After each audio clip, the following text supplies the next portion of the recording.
یہ جو ایلیسٹر کراؤلی ہے یہ ماڈرن شیطانی نظریات کا سب سے بڑا علمبردار ہے اور مغربی تاریخ کا سب سے با اثر فرد سمجھا جاتا ہے۔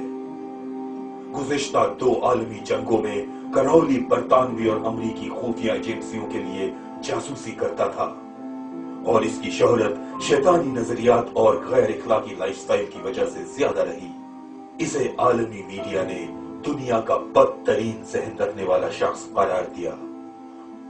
1904 میں جب وہ مصر میں مقیم تھا اس نے وہاں دی بک آف لا کے نام سے ایک کتاب لکھی۔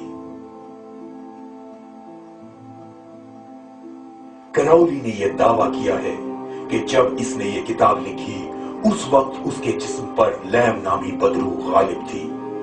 اس کا کہنا ہے کہ لیم مصر کے کانے دیوتا ہورس کا پیغمبر تھا۔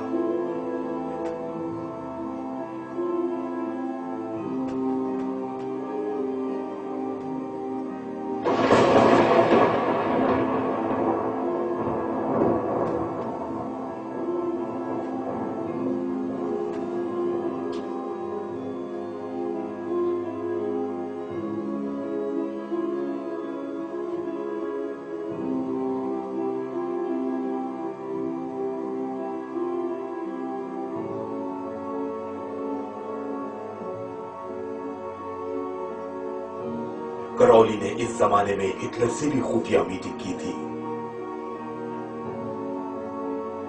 نئے مذہب سیٹنالوجی کے بانی کے بیٹے رونڈ ہیبرٹ جونیئر کا کہنا ہے کہ جس پراسرار شخصیت نے ہٹلر کو جادو کے منتر بتائے تھے اسی نے میرے والد کو بھی تعلیم دی تھی۔ کئی مصنفین کا کہنا ہے کہ ایک آنکھ والے دیوتا کی کتاب بک آف لا نے ہٹلر کو بہت متاثر کیا تھا۔ ہٹلر نے 1938 میں لکھا تھا کہ اس نے اینٹی کرائسٹ سے ملاقات کی تھی۔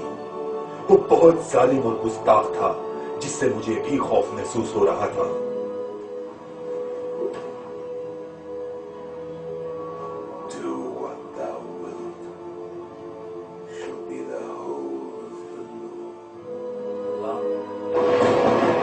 بک آف لا میں لکھا ہے کہ جو تم چاہو گے وہی قانون پر درجہ رکھتا ہے۔ اس کتاب کا پیغام یہ ہے کہ قارئین خدا کو بھول جائیں اور کسی بھی عمل کا کوئی نتیجہ نہیں ہوتا۔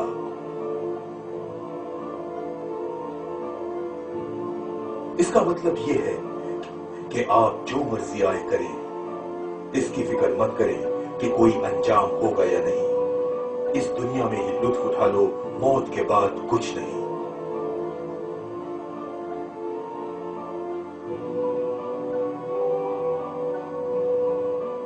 اس بات کو ذہن میں رکھیں کہ ایلیسٹر کراؤلی کو فری میسن سوسائٹی کی جانب سے 33واں لیول دیا گیا تھا جو اس خفیہ تنظیم کا سب سے اونچا درجہ رکھتا ہے۔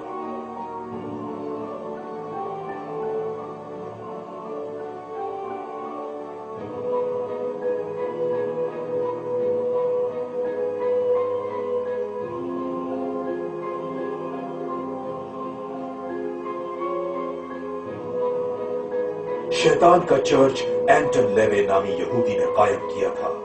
اینٹن کی شیطانی بائبل کراؤلی کی بک آف لا سے ماخوذ ہے۔ شیطانی بائبل میں سب سے اہم یہ نقطہ بیان کیا گیا ہے کہ انسان کو مکمل سیکولر زندگی گزارنی چاہیے۔ خدا کی ذات سے انکار اور قیامت کے بعد زندگی سے انکار بھی اس کے سنہری اصول ہیں۔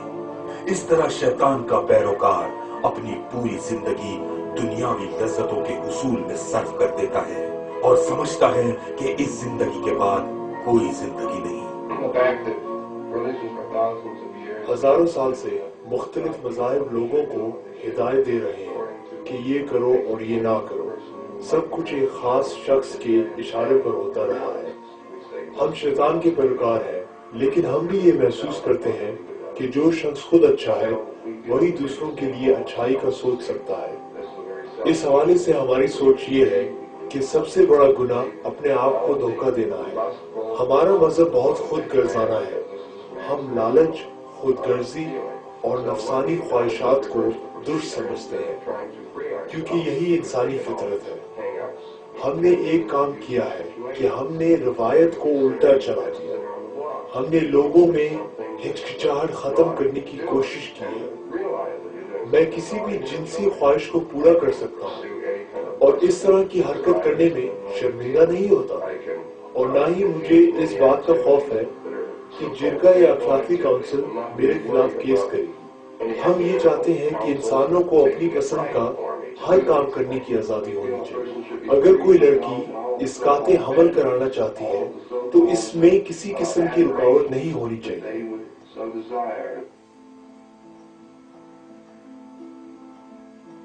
شیطانی مذہب اور فری میسن کے درمیان لنک کہاں ہے؟ ڈالر کے نوٹ پر ایک سیل ہے جسے گریٹ سیل آف امریکہ کہا جاتا ہے۔ اس سیل کے پیچھے ایک آنکھ والی مخروطی عمارت ہے۔ یہ میسونک پروجیکٹ کو ظاہر کرتی ہے، جس میں لکھا ہوا ہے نووس آرڈو سیکولرم اور پھر اینیوٹ اوچیپٹس، یعنی ان کا خدا ان سے خوش ہے۔ دوسرے لفظوں میں جس خدا پر وہ یقین رکھتے ہیں وہ ان کے پروجیکٹ سے خوش ہے۔ سوال یہ ہے آخر وہ پروجیکٹ ہے کیا جس سے ان کا خدا خوش ہے؟ دراصل یہ منصوبہ دنیا کو مکمل طور پر سیکولر بنانے کا ہے اور دنیا سے مذہب نام کی چیز کو ہمیشہ کے لیے ختم کر دینے کا ہے۔ یہی منصوبہ ہے جس کی وجہ سے اسے کہا جاتا ہے نووس آرڈو سیکولرم، ایک نیا سیکولر آرڈر۔ اگر آپ اس کا ترجمہ عربی زبان میں کریں تو اس کا مطلب نکلتا ہے النظام العالمی الدنیاوی، ایک نیا ورلڈ آرڈر، یہ نیا دنیاوی نظام۔ اور ہم سب جانتے ہیں کہ عربی زبان میں دنیا کا کیا مطلب نکلتا ہے۔ اسلام میں دنیا کو ایک سراب سے تشبیہ دی جاتی ہے جو آپ کو ابدی زندگی سے دور کرتا ہے۔ آپ یہ سوچتے ہیں کہ آپ اس زمین پر ہمیشہ رہیں گے اور اللہ کے راستے سے ہٹ سکتے ہیں۔ یہی عنصر انسان کو آخرت سے دور کرتا ہے اور یہی شیطان کا خیال ہے۔ Dunya is the illusory element of the world. It's that element that takes people away from the akhirah. And this is Shaitan's game. یہ بات بھی دلچسپ ہے کہ چرچ اور شیطان کے زیادہ تر ممبران ہالی ووڈ میں موجود ہیں۔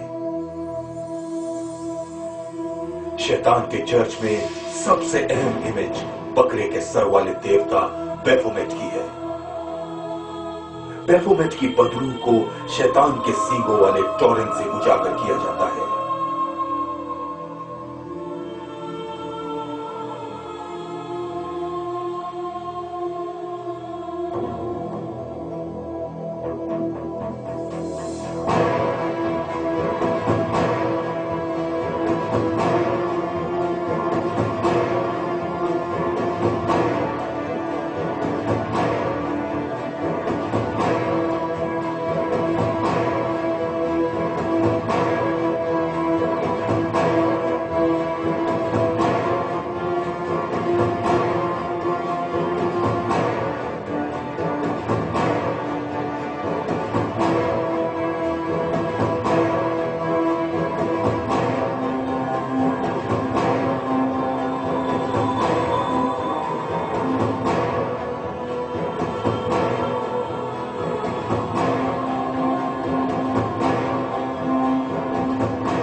کیا شیطانی مذہب اور عالمی لیڈروں کے درمیان کوئی لنک موجود ہے؟ اگر آپ غور سے دیکھیں تو واشنگٹن شہر کا پلان بھی 5 اطراف دکھاتا ہے۔ نازیوں نے اپنے نشان سواسٹیکا کو الٹا کر دیا اور اس طرح سے اپنے منفی انداز کو واضح کیا۔ شیطان کے پجاری اس کو الٹا اشارہ قرار دیتے ہیں۔ ان لوگوں نے پینٹاگرام کے ساتھ کیا کیا؟ انہوں نے اس کو الٹا کر دیا اور وہ نیچے کی طرف اشارہ کرتا دکھائی دیتا ہے۔ اسی طرح سے فاختہ کا اشارہ بھی استعمال کیا گیا۔ فاختہ امن اور پیار کا علمبردار سمجھا جاتا ہے۔ اسی اشارے کو الٹا دکھایا جائے تو اس کا مطلب ہوگا موت اور تباہی۔ ہمارے پاس 2 پینٹاگرام ہیں۔ اوپر والی کیپٹل بلڈنگ کی طرف اشارہ کرتی ہے اور نیچے والی وائٹ ہاؤس کی طرف۔ یہ جارج واشنگٹن ہے۔ گزشتہ صدی میں ان لوگوں نے سوچا کہ ان کے پاس جارج واشنگٹن کا اچھا مجسمہ نہیں ہے۔ بجائے اس کے کہ کوئی امریکی اس کا مجسمہ بناتا، انہوں نے اٹلی سے مجسمہ درآمد کر لیا۔ جب یہ مجسمہ امریکہ آیا تو لوگ اسے دیکھ کر حیران رہ گئے۔ یہ جارج واشنگٹن ہے جو امریکہ کا پہلا صدر تھا۔ اس کا آدھا دھڑ ننگا دکھایا گیا تھا۔ اس مجسمے کا ایک بازو اوپر کی طرف اور دوسرا نیچے کی طرف اشارہ کرتا دکھائی دیتا تھا۔ یہ کیا ہو رہا ہے؟ اب آپ خود ہی اندازہ لگائیے کہ ان لوگوں کا انداز کتنا غلط تھا۔ اس کو دیکھ کر بل کلنٹن ذہن میں آتا ہے جو صرف ایک چھوٹے سے کپڑے سے اپنا بدن ڈھانپ رہا ہے۔